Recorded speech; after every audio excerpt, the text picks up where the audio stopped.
He was sitting at the edge of the cliff, guarding a child's toy, like someone was still coming back for it. A German Shepherd puppy. About 6 months old, wolf gray sable, ears alert, body stiff, filthy, and scratched like he'd crawled through brambles. He didn't bark, didn't growl, just sat there, unmoving, watching the horizon. We were combing a stretch of Big Sur, California, for 2 missing hikers. The call came in early. Teenagers didn't check in. It was clear daylight, the kind where the sun strikes the cliffs hard, pulling long shadows out of every crevice. My name's David. I've worked rescue for over 15 years, and I've seen some things I still can't sleep through, but nothing like this. The puppy was perched so close to the edge, I felt my chest tighten. One wrong move and he'd be gone. But he wasn't afraid. It was like he had a purpose. His front paws were next to an old, faded orange ball, the kind you find in a toddler's backyard. And next to it, a crumpled blue blanket, both soaked through with salt spray and wind. I raised a hand to the team behind me. No sudden movements. "Let's not spook him," I whispered. He turned his head slowly, just enough to glance at us. His eyes, light, intelligent, searching, but not hopeful, guarded. I've seen that look in people, in war veterans, in kids who've seen too much too soon. He wasn't sitting there for himself. He was on watch. I reached into my pack, pulled out a protein bar, unwrapped it quietly, and crouched low. "Hey, buddy," I murmured. "It's okay. You hungry?" He didn't flinch, didn't move. His gaze dropped to the ball, then back to the sea.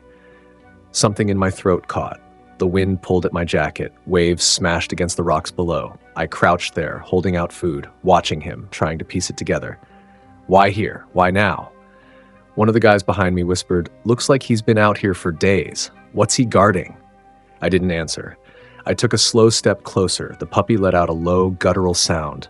Not quite a growl, more like a warning. My radio crackled. "Dave, we found something down the slope. Maybe a bag." I looked up sharply. "Where?" "About 20 feet below the ridge. Looks like it got snagged in the rocks." I turned back to the puppy. His body shifted slightly, protective. His paw touched the ball. I suddenly remembered my brother James, sitting on the porch steps, waiting for me to come home from school. Same position, same silence. He was 6 when he started doing that, said he didn't like being alone. I looked at the puppy again. "Who are you waiting for?" The wind carried my voice away.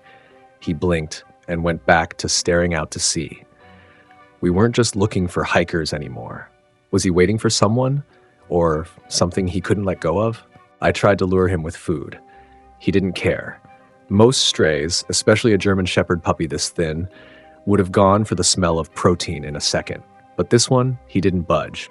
Just kept his paw on that orange ball like it was all he had left in the world.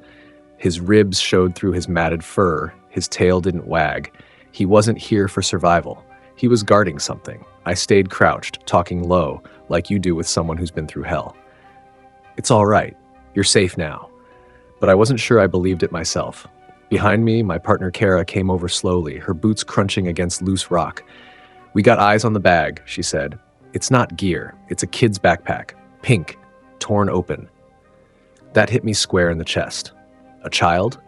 I looked at the puppy again. He was facing us now, just slightly enough that I could see a gash along his left front leg. Crusted blood mixed with dirt, but he didn't limp. He didn't flinch. I took a breath. "Can we get down to it?" "Too steep from here," Kara said, "but from the east trail we can reach the base in 20. You want me to go?" I nodded. "Yeah, take Logan with you." As they left, I sat in the dirt a few feet from the puppy. Didn't move. Just let the moment stretch. I wasn't sure what I was hoping for. That he'd come closer? That he'd trust me? Maybe that he'd blink and shake it all off and run to me like I was someone he'd been waiting for. But no, he kept his distance. Silent. Focused. My mind drifted to James again. My younger brother. He died in a car accident just outside San Diego 6 years ago. I was supposed to pick him up from school that day, but I got stuck on a call, a fire in Monterey. He waited outside for over an hour. Then someone offered him a ride.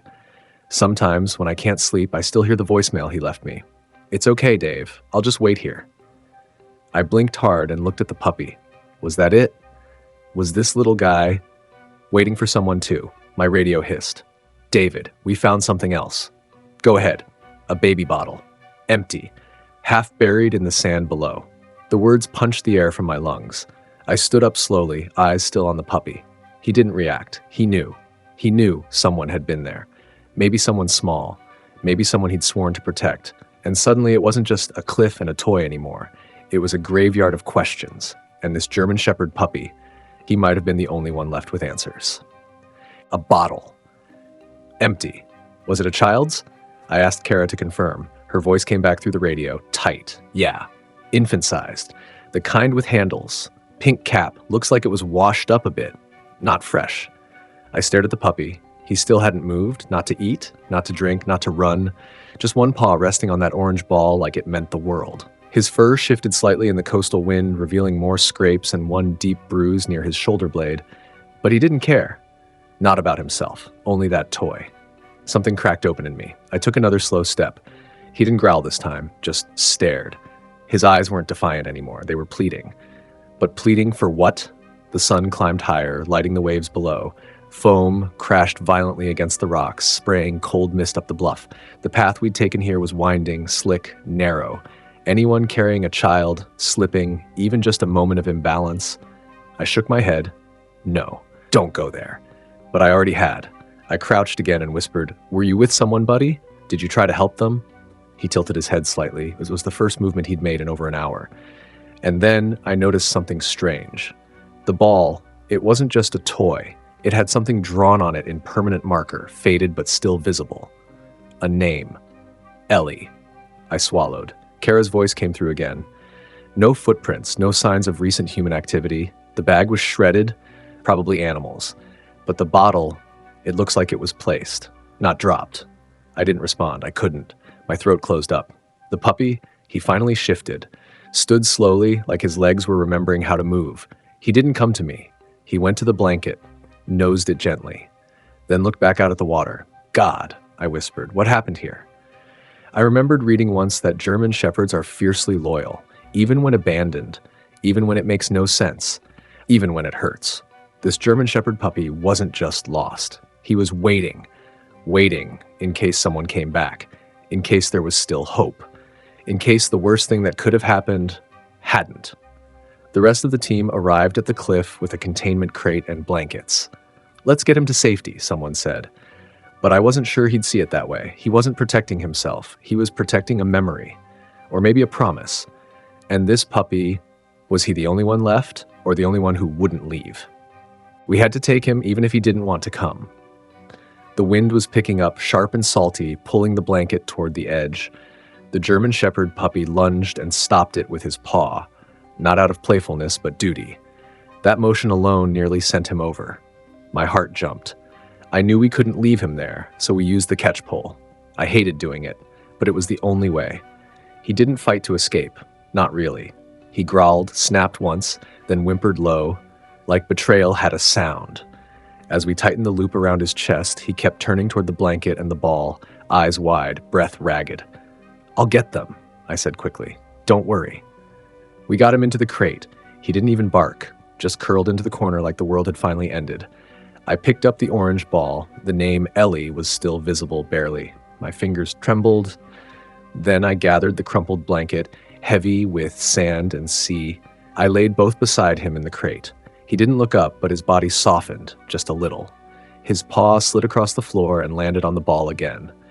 The drive back to base was silent. Every few minutes, I'd glance in the rearview mirror. He never looked away from the window, the cliffs disappearing behind us, still waiting. At the shelter, the vet was waiting. She gave him a quick exam. Malnourished, dehydrated, old scarring on his ribs, bite on his leg. Nothing life-threatening, but emotionally, "I don't think he's ever been a pet," she said gently. "He's feral, but not wild." "What do you mean?" "He's bonded to someone or something. He was guarding, not surviving." We gave him a quiet corner of the shelter. No barking dogs nearby, just a fleece bed and soft light. I sat beside his crate for nearly an hour. That's when one of the kids from our rescue team walked by, a teenager named Eli, new to the program. He stopped, staring through the bars. "Whoa," he whispered. "He looks like Atlas." "Atlas?" "Yeah, the guy who held the sky on his shoulders, in mythology." I turned to look. The way the puppy sat, straight, stiff, burdened, it did look like he was carrying something no one could see. Atlas, I repeated softly. The puppy blinked, and something in me clicked. That name stuck, like it was meant to be. He wasn't just a stray, he was holding up the weight of a world that had fallen apart, and somehow still standing. He cried all night. Not for pain, for someone else. The shelter was quiet after dark. No barking, no echo of metal doors, just the soft hum of the heater and the occasional shuffle of tired paws. I stayed late. Couldn't sleep. Couldn't stop thinking about him. Atlas, the German Shepherd puppy who had waited at the cliff like a soldier on guard. He hadn't eaten, hadn't touched the water bowl. He just lay curled in the farthest corner of his kennel, back to the door, nose pressed into that faded orange ball. The blanket was bunched beside him. Every so often, his body would shudder, not from cold, from something deeper. I pulled a folding chair to the edge of the gate and sat down, elbows on knees. "You don't have to do this anymore," I murmured. "You're safe." No reaction. Just that soft, wounded whine. Not loud, not calling for help. Just leaking out of him like grief with no place to go. I'd heard that sound before. The night I lost James, I sat on my apartment floor with his voicemail on repeat. That same hollow sound came out of my chest, like my body didn't know what to do with the weight of absence. Atlas was making that sound. I leaned back and closed my eyes, letting the silence settle between us. "I don't know what you saw out there," I whispered, "but I think you lost someone too." A few minutes passed. Then I heard him shift. His claws scratched the floor once. I looked. He had turned. Not all the way, just enough that I could see his eyes. They were open, focused, on me. It was the first time he really looked at me. I didn't move, just watched him watching me. His head stayed low, chin barely above the ball. But something flickered there. Recognition, or maybe a thread of curiosity. "You don't trust me yet," I said gently. "That's okay, I wouldn't either." I reached through the bars with one hand, palm up, resting just outside his reach. He didn't come closer, but he didn't turn away. An hour passed like that, maybe 2. I lost track. Eventually, he lowered his head onto his paws, his eyes still fixed on me. Then, slowly, cautiously, he shifted so that the ball was between us, like an offering or a test. And when I finally stood up to leave, he let out one last low sound. Not a whine, just a breath, a quiet letting go. It wasn't trust yet, but it wasn't despair anymore. I told myself I'd only visit. I lied. The next morning, I was back at the shelter before sunrise. I wasn't on shift, didn't have a reason to be there. But I couldn't stay away. Something about that German Shepherd puppy had wrapped around my chest and refused to let go. Atlas was lying in the same spot, head on his paws, but when he saw me, he didn't flinch. He watched me. Not like the day before, full of suspicion or fear, more like he was remembering. I knelt beside the gate and said, "Hey buddy, mind some company?" He blinked. A few moments passed, then he sat up. Not fully, just enough to show me he was listening. I slid my hand into the kennel slowly, let it rest on the floor. His nose twitched. Then, inch by inch, he nudged the orange ball forward. Just a few inches. I didn't touch it. I didn't touch him. I just smiled and whispered, "Good morning, Atlas." That afternoon, I signed up as a volunteer. Told the shelter manager I'd help with walking and evaluations. Technically true, but really, I just wanted more time with him. She raised an eyebrow and smirked. "You're already his." First walk didn't go well. He froze at the door, didn't want the leash, didn't want the outside, just stood stiff, tail down, eyes wide like the world was too big. I crouched beside him, one step at a time. Eventually, he took a shaky step forward, then another. Once we reached the grass, he perked up slightly, sniffed, looked around, tensed at every sound, but didn't panic. I sat on the bench and let him explore the end of the leash. Then it happened. He turned to me, trotted over, and dropped the orange ball at my feet. My throat clenched. I picked it up, gently, tossed it a few feet. He stared at it, then looked at me. "Your move," I said, and he did. He brought it back. It wasn't play. It was ritual, a language he hadn't spoken in a long time. I thought of James again, how we used to throw the football across the yard, how he'd always toss it back, even if his hands were too small to catch it right. Maybe this wasn't just a game for Atlas. Maybe it was memory. Maybe it was trust, in the smallest shape it could take. That night, I lay awake in bed, staring at the ceiling. I'd told myself not to get attached, not again. But that German Shepherd puppy, with his broken past and guarded eyes, was already under my skin, and maybe, just maybe, I was under his too. We went back to the cliff. I don't know why I did it. Maybe to give him closure. Maybe to find my own. Maybe I just needed to know what he was really holding on to out there. Either way, I signed him out for the day, loaded him into the back of my truck with the blanket and the orange ball beside him, and drove. Atlas was quiet the whole ride. No pacing, no barking, just sitting with his nose against the glass, watching the world go by like he didn't trust it to stay. The air in Big Sur was cooler than before, damp with early mist, and the cliffs were eerily silent. No tourists, no hikers, just the sounds of ocean and gulls. I parked where we had before, heart thudding like I was returning to a crime scene. As soon as I opened the door, Atlas froze. He knew. He jumped down, cautiously, and stood still, scanning the cliffs. I carried the ball and the blanket with me, but didn't say anything, just followed his lead. He moved slowly, ears forward, body alert, but not tense. When he reached the edge, that same place where we found him, he stopped. Then he lay down, deliberately, gently. He placed his chin on the ground, right at the ledge, and stared out over the sea. I sat behind him. After a long silence, I unwrapped the blanket and set it beside him. Then I placed the ball next to his paw. His eyes shifted to it, then back to the water. I didn't say anything for a while. Then, softly, I whispered, "You don't have to wait anymore." The wind picked up. Atlas didn't move, but his ears twitched. I reached out, rested my hand lightly on his back. "You did your part," I said. "You stayed. You guarded. You loved." His breathing slowed, not asleep, but calmer. We sat like that for over an hour. And then, slowly, Atlas stood. He picked up the ball in his mouth, turned, and walked toward me. Not away from the cliff, but to me. He paused beside my feet, dropped the ball, and nudged my knee. And in that moment, I knew. It wasn't just memory. It was a ritual, a goodbye. That German Shepherd puppy had waited long enough. And now, finally, he was ready to come home. They said I had a gift. I believed them. A week after we returned from the cliff, I sat with the shelter director to go over Atlas's file. We'd done everything we could to track down whoever might have lost him. No collar, no chip, nothing in the databases. I called every nearby vet, left his photo at all the coastal shops and ranger stations. I even posted on the local rescue network. Nothing.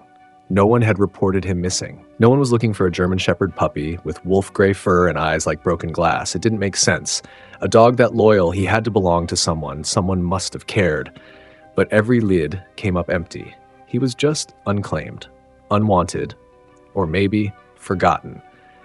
I remember staring at the intake form, at the blank space where owner info should have been, and whispering, "How does a dog like this go unnoticed?" The director looked at me. Sometimes the ones who love the hardest are the ones left behind. A few days later, we got a call from a ranger station north of Carmel. An elderly hiker had gone off trail and hadn't come back. The weather was turning. The fog was coming in. They asked for search support. I asked if I could bring Atlas. It wasn't procedure, but they trusted me. Out in the woods, Atlas was alert, focused. Nose low, ears scanning, body tuned like a wire. He picked up something none of us did. A faint scent, a crushed fern, a shift in the wind, and bolted toward an overgrown ridge. I ran after him, heart pounding, and there she was. A woman in her 70s, trembling from cold, pressed against a rock wall, shoes soaked, face pale. She'd fallen and twisted her ankle hours earlier. No way to get out. Her radio was dead. Atlas stopped 3 feet from her and sat, calm, steady, watching her breathe. That's when I knew. This puppy wasn't just waiting anymore. He was finding. The shelter brought in a behaviorist a few days later. She watched him work with me, then with another volunteer, then around a small group of kids. "He's got a compass," she said. Emotional, instinctive. He knows when someone's lost. The therapy dog program coordinator met him the next week, approved him on the spot. Atlas didn't need training to care. He just needed permission. His eyes were brighter now, his coat filling in, his posture stronger. The German Shepherd puppy who once refused to eat now wagged his tail when I walked in, but he still slept with the ball beside him, still carried the weight of something I'd never fully understand. The pup who couldn't leave became the one who helps others find their way. And somehow, by following him, I started to find mine too. The wind was brutal that afternoon, sweeping inland with sharp gusts that cut through even my thick rescue jacket. We were responding to a report of a missing child, a 10-year-old boy who'd wandered off during a coastal hike with his aunt. last seen near one of the bluff trails just south of Big Sur. Fog was rolling in from the west, creeping low across the brush like a silent tide. Atlas was with me. No hesitation, no leash. He moved beside me like an extension of my breath, glancing up every so often for direction, though he barely needed it anymore. We reached the overlook where the boy was last seen. The family had doubled back too late, realized he wasn't behind them. Panic had already set in. The kid's name was Jeremy. His jacket was red. I spotted it first. A splash of color wedged between two rocks down the embankment just above the water line. Atlas stopped too. His ears perked, head tilted, body rigid. Then he bolted. I shouted once, but he didn't stop. He ran the slope like it was instinct, no wasted movement. I followed, stumbling through loose gravel and brush, my boots slipping on wet stone. By the time I reached the lower ledge, Atlas was standing motionless, nose toward a dense patch of brambles. I scanned the rocks, called out, "Jeremy." No answer. Once. Sharp, sharp, urgent. Then he did something strange. He lay down, right there, in front of the brush, tail low, body calm, eyes fixed. I dropped to my knees and pushed the branches aside. There he was, Jeremy, curled into a tight ball beneath the thorns, face pale, lips trembling, shoes soaked through. He was conscious, barely, eyes blinking up at me with a dazed sort of fear. "Hey, buddy," I said gently. "You're okay. We've got you." Atlas pressed in close behind me, his body practically touching the boy's. Jeremy whimpered. His fingers reached out blindly and landed on Atlas's fur. The puppy didn't move, didn't flinch, just stayed still.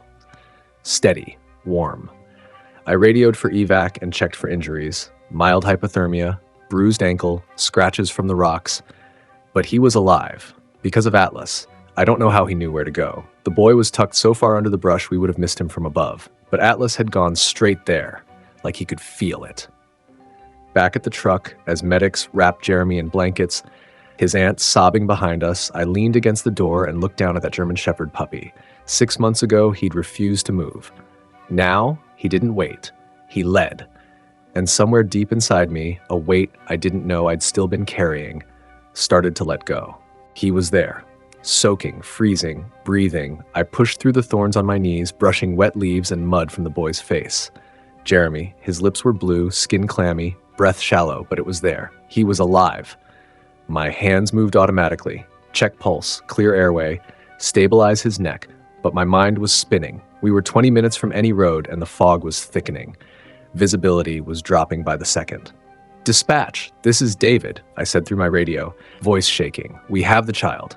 I repeat, we have the child, alive, requesting urgent medical evac at trail marker 19.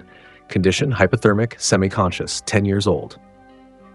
As I waited for the response, I turned to Atlas. He was lying next to Jeremy, curled close, his side pressed to the boy's ribs. No movement, no barking, just there, holding him, warming him, keeping him awake.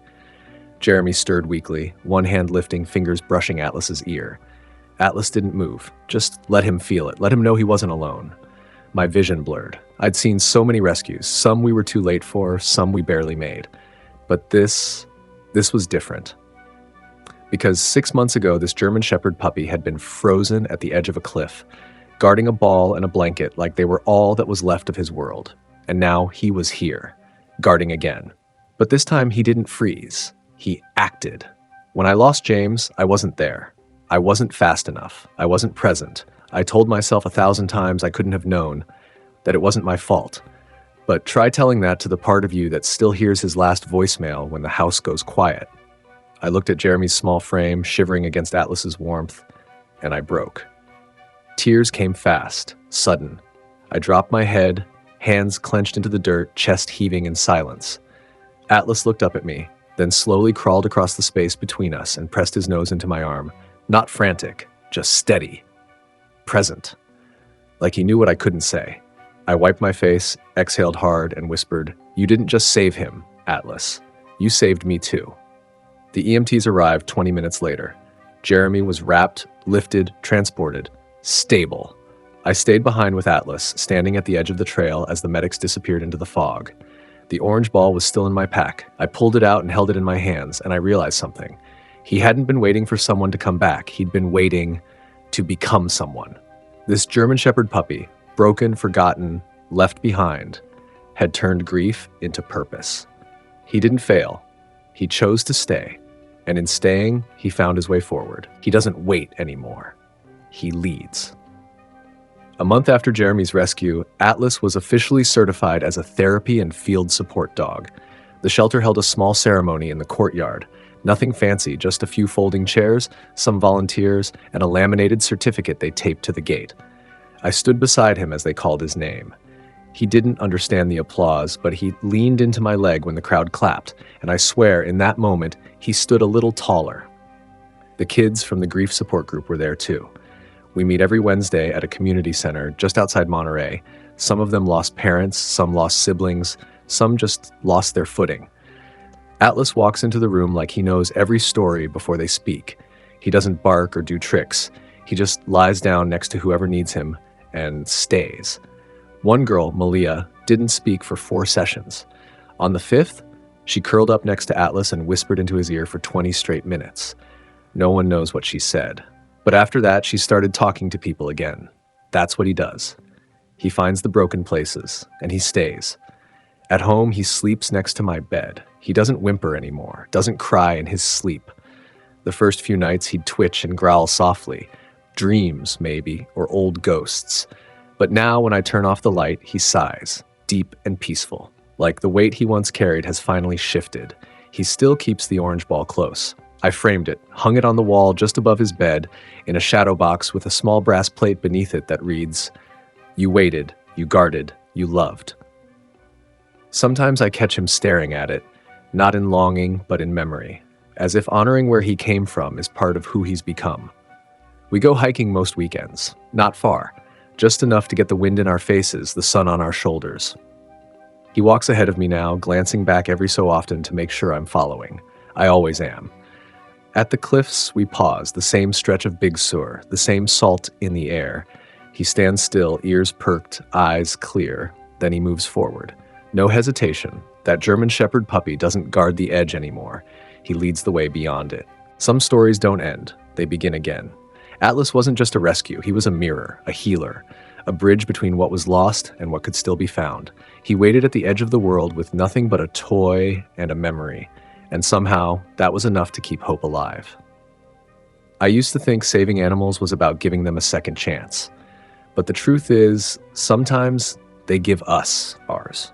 This little guy's journey from abandonment to rehabilitation shows how important nonprofit rescue groups really are. Caring for a rescued puppy is more than love. It's responsibility.